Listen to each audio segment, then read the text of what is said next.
Welcome to another episode of the Criminal Law Department Presents podcast, a production of the Criminal Law Department at the Judge Advocate General's Legal Center and School in Charlottesville, Virginia. Every 2 weeks, we release a new episode. Today, we're going to have a conversation about a recent opinion from the Court of Appeals for the Armed Forces. Please note that these episodes may contain facts and circumstances surrounding criminal trials. Listener discretion is advised. All rise!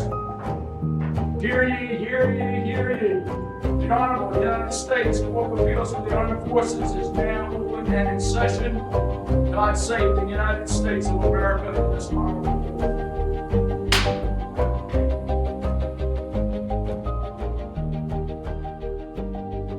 Welcome back to C.A.A.F Chats. I am Major Rhiann Wentz, and I am joined by the illustrious Major Corey Squires, United States Marine Corps. We're going to just dive right into United States versus Flanner. I think probably we'll have some pithy banter later. Illustrious banter, I'm sure. What are we dealing with in United States versus Flanner, Major Squires? All right, so Flanner is a 3-2 opinion from the Court of Appeals for the Armed Forces. The majority opinion written by Judge Johnson with a dissenting opinion from Chief Judge Olson and Judge Sparks. The facts in this case don't really matter that much. So let's just say that the accused in this case was under investigation by NCIS, and the procedural timeline is kind of more interesting. So it's maybe not even a procedural timeline, the investigative timeline, for lack of a better word. In May of 2021, the accused is rolled up by NCIS and interviewed. And during the course of that interview, well, there really is no interview because he invokes his right to counsel out of the gate. Writing on the rights waiver form, I would like to have a lawyer present during this question. So he invokes his right to counsel and NCIS terminates the interview. The same month, he makes his first trip to the Marine Corps Defense Services Organization. Opinion is, there's not a lot of detail in the record as to what happened during that first meeting with defense counsel, and that's pretty normal because the attorney-client privilege would protect almost virtually everything from that, from disclosure. But it was disclosed at some point in the trial record that he did meet with defense counsel in May, and then he went back in June and met with them again. By the time September gets around, the accused is on legal hold. He has passed the end of his active service contractual obligation, and his family has moved away, so he was anticipating getting out of the Marine Corps, and he's stuck on legal hold. So he asks his staff non-commissioned officer if he is going to get military counsel for an interview with NCIS. And his staff NCOIC goes and contacts the SJA, and the SJA advises he will get counsel appointed to him only if charges are preferred. But it's kind of like the SJA is telling the staff NCO for the staff NCO's awareness and asks him not to relay this to the accused. But that doesn't happen. The staff NCO advises the accused that he will receive counsel only if charges are preferred. So for those non-Marine Corps listeners out there, the Legal Services Administration Manual is the Marine Corps regulation that lists the detailing timeline for defense counsel.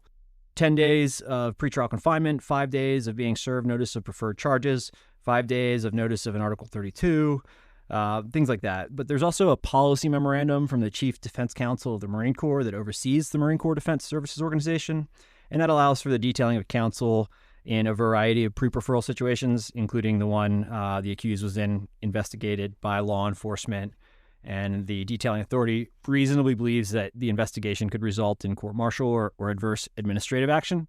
So we're in a situation where he did not rate under the LSAM the detailing of a Marine Corps Defense Counsel. However, the detailing authority in the Defense Services Organization had discretion to give him counsel. Now, that's not to say that he wasn't allowed to speak with the defense counsel. The DSO holds typically walk-in hours for Marines that are not pending court-martial maybe, but are in need of legal counsel. But again, the record is sparse as to what counsel was actually made available to him. In any event, the accused schedules an interview with NCIS in September, and the interviewing agent documents that he was, incorrectly advised about the lawyer by his command. And so at the second interview that the accused schedules, NCIS confirms his desire to speak with NCIS despite the previous rights invocation that the accused understood military defense counsel would be detailed only if charges were preferred, and that the accused understood he could have civilian counsel present at his own expense. And then they go back through the rights advisement, the standard rights advisement waiver that includes, right to remain silent, right to counsel, right to terminate the interview at any time. Accused, waives those rights, and they proceed with the interview. At trial, the defense moves to suppress this second interview, and the military judge makes some findings of fact. And basically those findings are that the various actors in the case gave the accused an inaccurate belief that he could not be appointed a lawyer until charges were preferred. Based on that misunderstanding, the accused went forward with the interview, and that the ultimate rights waiver was based on a misunderstanding. The military judge at the trial level concluded that although the interview was voluntary, the waiver of the right to have counsel present during the interview was not knowing or intelligent, and granted the motion to suppress. And the Navy and Marine Corps Court of Criminal Appeals affirmed this ruling in a 3-0 decision, concluding that the judge's findings of fact were not clearly erroneous and she did not abuse her discretion. Puts us kind of at the procedural posture for the Court of Appeals for the Armed Forces opinion that found to the opposite. Yeah, and so just a reminder for our listeners, so this was an Article 62 appeal, which is an interlocutory appeal. And this was a Navy TJAG certified issue, and the certified issue was, did the military judge abuse her discretion when she suppressed appellee's non-custodial, pre-preferral, self-scheduled interview with law enforcement in which appellee waived the rights to counsel and to remain silent? And again, I when I start reading these cases, I like to look to the issue. I like to look at how the facts are sort of laid out, and I try to guess about how this case is going to turn out. And with an issue like non-custodial, pre-preferral, self-scheduled interview, you have kind of an idea of maybe how this is going to turn out. As a reminder, as Major Squires just talked about, the standard of review in this case is abuse of discretion, but viewed in the light most favorable to the party that prevailed at trial because this is an Article 62 appeal. Remember, an abuse of discretion is basically the wrong facts, or if the court's decision is influenced by an erroneous view of the law. And that ends up being what the court kind of hangs its hat on here. Now, why might there be an erroneous view of the law in this case? It seems so clear-cut. Oh my goodness, Major Squires, it's almost as if you've seen my script, because Major Squires and I do use a script, and I was asked by Major Barrett and Major Morgan to clarify the record that they in fact do not use a script. I don't know why they felt the need for that to be clarified, but I'm doing so here.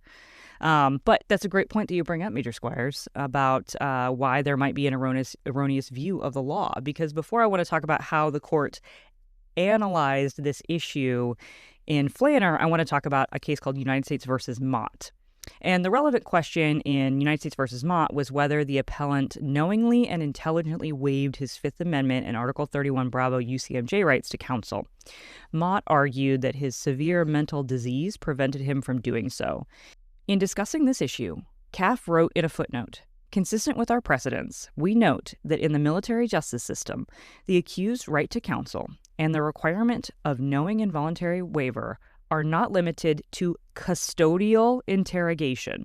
The emphasis on custodial is not mine, but in the original footnote. It's underlined. So that's the footnote. That's the information that the trial judge has going into deciding Flanner. And now that we have that background, let's dive into Flanner. Bottom line, C.A.A.F held that Flanner did not have a right to counsel at this interview per the Fifth Amendment as implemented by Military Rule of Evidence 305, nor Article 31 Bravo UCMJ, nor Marine Corps policy, for many of the reasons that Major Squires already talked about, but we'll get to that in just a second. The Fifth Amendment provides that we cannot be compelled to incriminate ourselves. And we talked a little bit about Miranda on this podcast before, but just as a reminder, Miranda warnings are the preventative measure created by the courts to protect an individual's Fifth Amendment right against self-incrimination.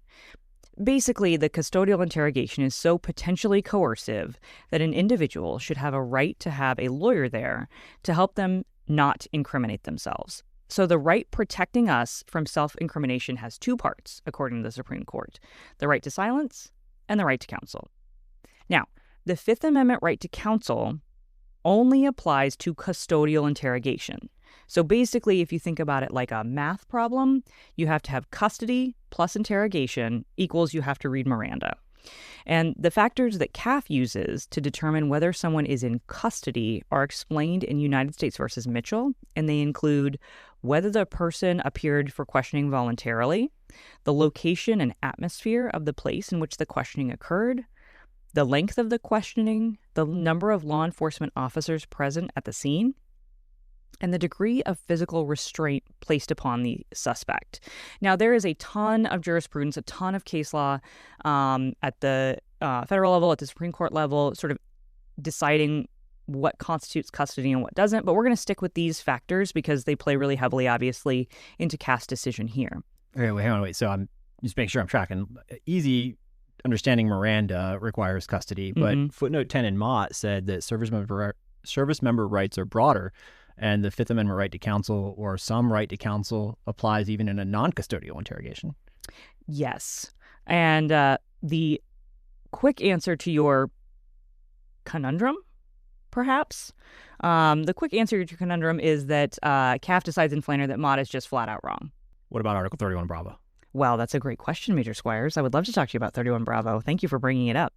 So in talking about 31 Bravo, yes, 31 Bravo rights are more broad, right, than Miranda. And again, service members are entitled to both of those things. But 31 Bravo does not provide a right to appointed counsel. So if you look at the text of 31 Bravo, there is no right to counsel there.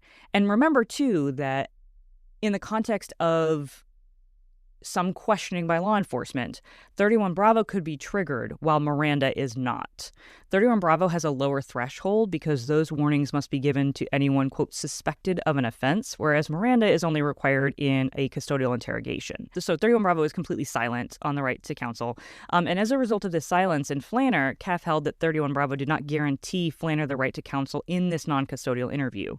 And this is where that footnote in Mott comes in that you are, I think, rightfully hung up on, Major Squires. And as a reminder, that footnote said that the accused right to counsel is not limited to custodial interrogation. In Flanner, C.A.A.F flat out says that this is an incorrect statement of the law and also that it was dicta, and so it doesn't control its decision, and it didn't have to control the decision of the trial judge, which therefore sort of means that her decision was influenced by an erroneous view of the law.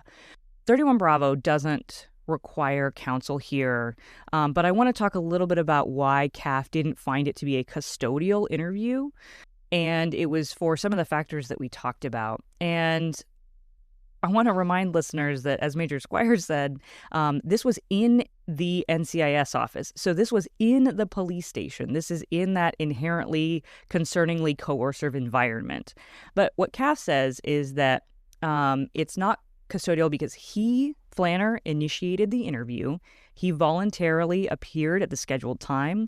And although he was at a law enforcement office, although he was at the NCIS office, that did not per se mean that Flanner was in custody. He acknowledged that he could stop the interview at any time, and this is a quote, appellee laughed and joked with the agents over the course of about 2.5 hours.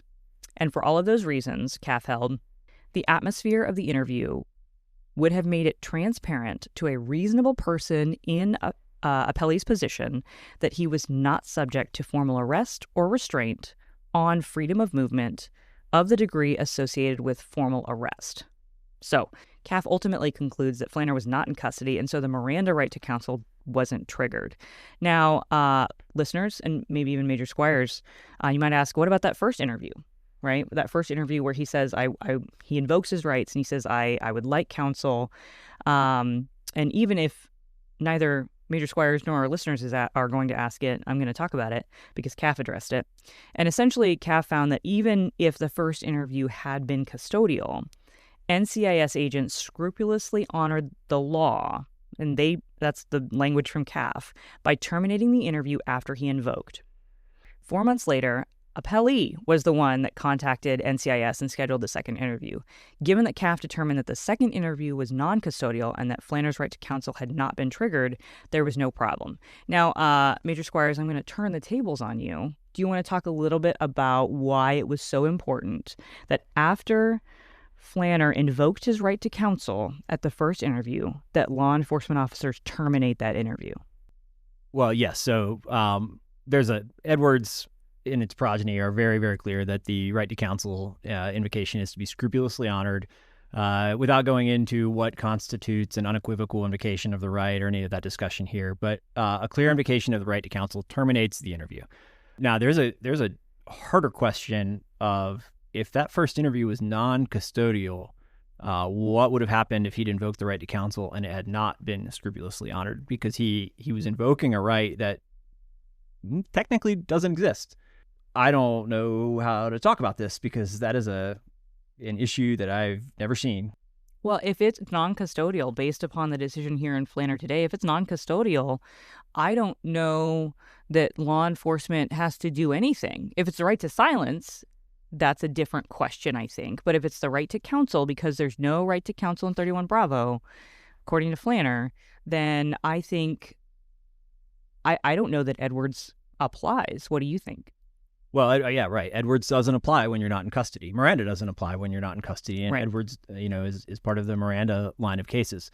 I think it's not uncommon for custodial interviews to be terminated because an invocation of the right to counsel, and I'm talking kind of in civilian law enforcement jurisdictions, and then law enforcement to reapproach in a non-custodial setting where they don't need to read Miranda rights. That's a tactic that I'm sure our civilian practitioners see pretty routinely in criminal cases. So there's a lot to think about in terms of like what law enforcement tactics this decision enables within the military. I think if we're talking takeaways for the field for this case, Before we get there, are we not talking takeaways? I do want to talk takeaways. I just want to talk about the Marine Corps policy that you mentioned and the way C.A.A.F talked about it, and then we'll talk about takeaways. Okay. Deal? Deal. Okay. So Major Squires mentioned Marine Corps policy and sort of the discretionary nature of it. And C.A.A.F determined that because the Marine Corps policy did not require the detailing of counsel, only that, and Major Squires mentioned that the only times defense counsel shall be detailed is pretrial confinement, preferral, Article 32, admin set boards, or as otherwise required by law or regulation. C.A.A.F held that none of these situations were present for Flanner. Any language in this policy or others outside of this provision were discretionary rather than mandatory, and so as a result, that doesn't provide Flanner with the right to counsel either. So as a result of all of this analysis of Miranda, 31 Bravo, C.A.A.F determined that the military judge did abuse her discretion because it was influenced by an erroneous view of the law. She erred in assuming without deciding that the appellee had the right to counsel during his second interview. Second, she erred in concluding that it was a mistaken belief that Flanner could not be appointed military defense counsel until preferral. Simply put, it was not mistaken. He did not have a right to counsel at this non-custodial pre-preferral interview.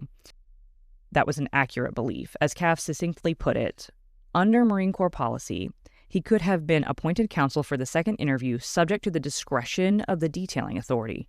However, he had twice sought legal services from the DSO, and twice he left without securing appointed counsel. Okay, so now that we understand how we got to the conclusion, what are some takeaways that you've been thinking about, Major Squires? Okay, my takeaway from this case is that, one, everyone should understand the black letter law. Article 31 Bravo does not include a right to counsel. Article 31 Bravo includes the right to understand the nature of the offense and the right to not make a statement or to remain silent. And really, like this, as much as the judge is said to have abused her discretion, Mott footnote 10 is just unequivocally wrong. In the old analysis of the military rules of evidence, if you go back to the 2016 MCM in Appendix 22, and it's not reprinted verbatim in the new MCMs, which is a constant source of frustration for me because there really was some good analysis. It is very clear in the discussion to 305 that there are differences between the statutory and constitutional privileges. So Article 31 does not provide any right to counsel at an interrogation. Consequently,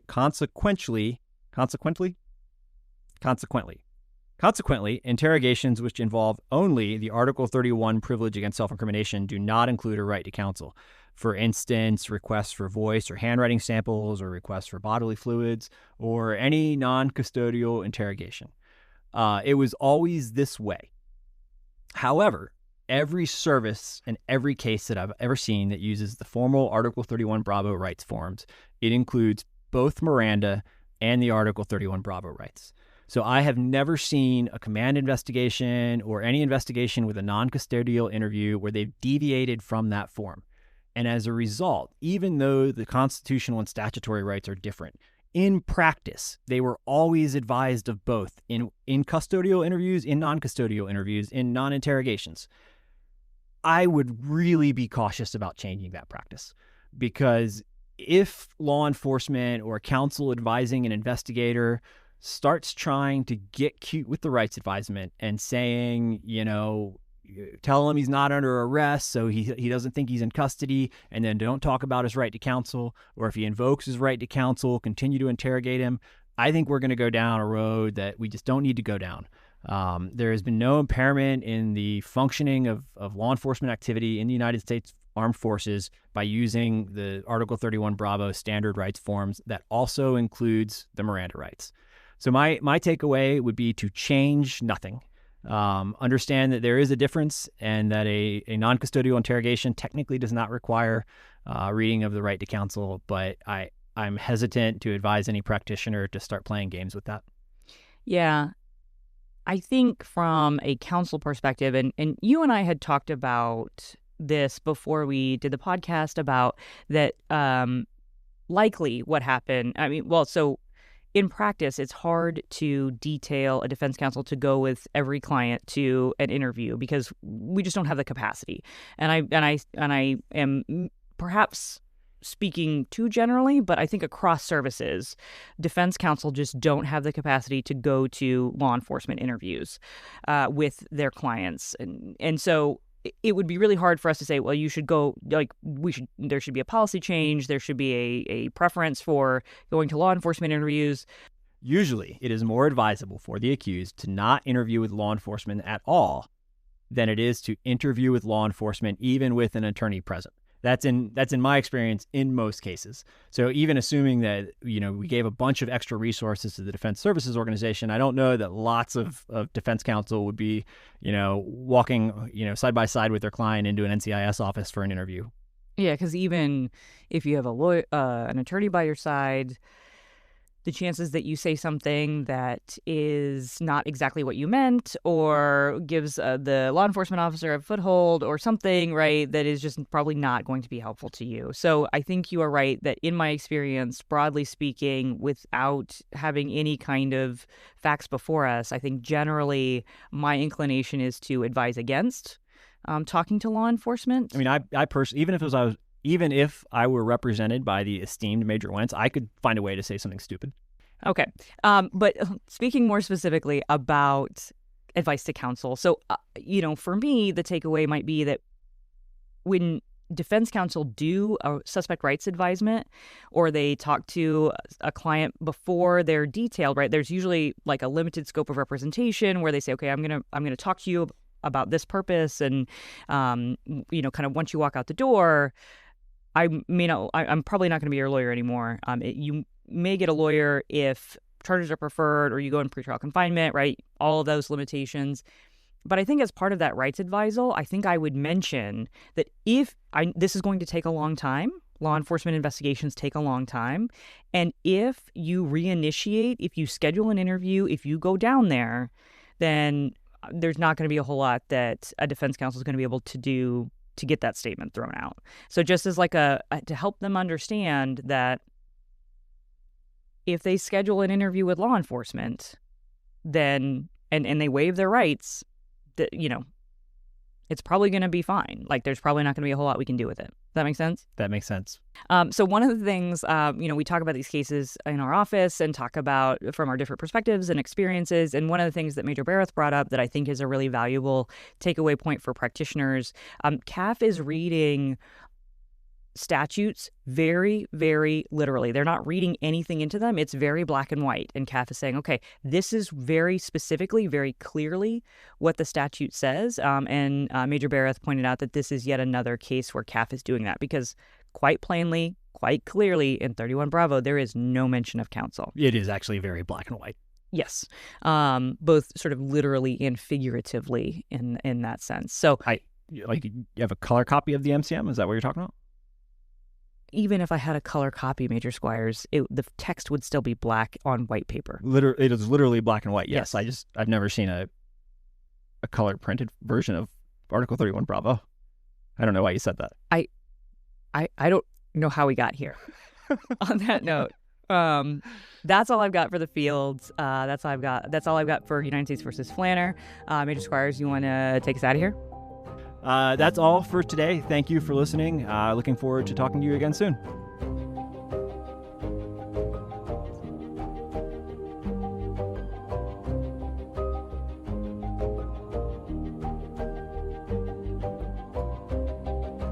Thanks for joining us today for another episode of the Criminal Law Department Presents podcast. If anything you heard sparked a thought, we'd love to connect with you. Your comments help us create better future content for the field or the fleet. Reach out to us on Facebook or Instagram. The information can be found in the show notes for today's episode. The views expressed in today's podcast are those of the presenters and not necessarily the Judge Advocate General's Court, the Department of the Army, or the Department of Defense. Court thanks counsel for both sides, and the court will stand in recess until further order of the court.